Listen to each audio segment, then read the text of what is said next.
Yeah. or other literature. Oh, okay. What's the best books to read? Yeah, I think I like reading like a Catholic. It's kind of a stupid book in some ways, but it points to all the right ideas. I think it's very good. Yeah, I think it turned out fine.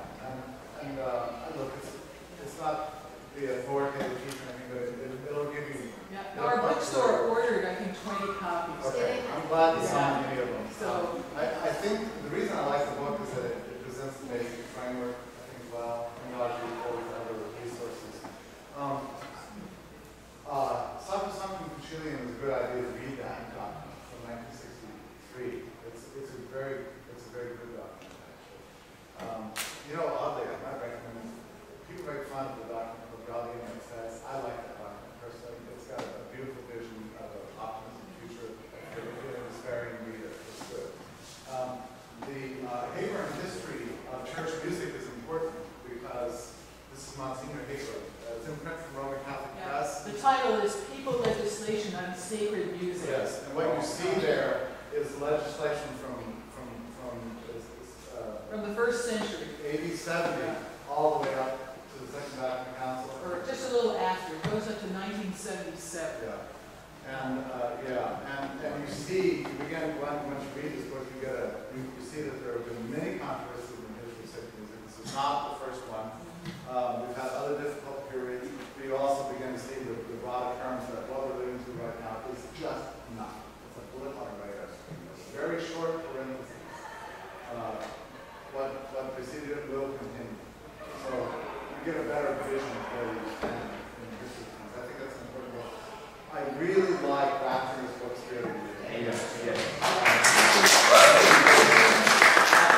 The first time I read it, Excuse me, could you repeat that? yes, The Spirit of the Liturgy by Cardinal Ratzinger. And the title again? The Spirit of the Liturgy. The Spirit of the Liturgy.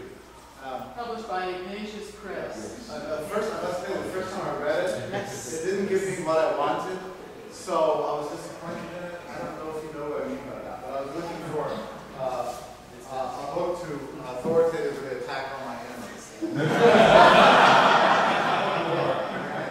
So that's not what he does, but I think it's the best book for orienting you on what liturgy is. If you're more philosophically minded, a book that had a huge influence on my life is by Catherine Pixlock. It's a book called After Writing. After Writing. Do you know the book? Yes. Yeah. I think that's an important book because what she shows in this book, in contrast to nihilism in our age where we find meaning in nothing, we no longer believe that there is such a thing as truth and meaning. She grants that maybe that's true for words. Maybe it's true for literature. Maybe it's true for poetry. Maybe it's true for many other things. But it's not true for literature. In literature, we find truth and we find meaning. That's the upshot of that book. And that was a big deal. That book can be very thick and difficult to understand because it's a philosophy book. And so if you do get it, you can skip to the sections where she talks.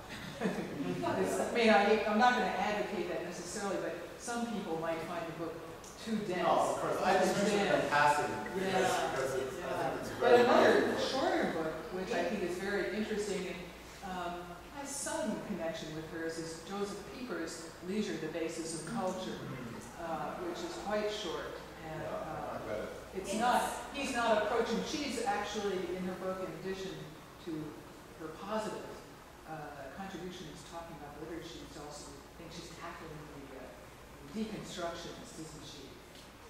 That's her main target.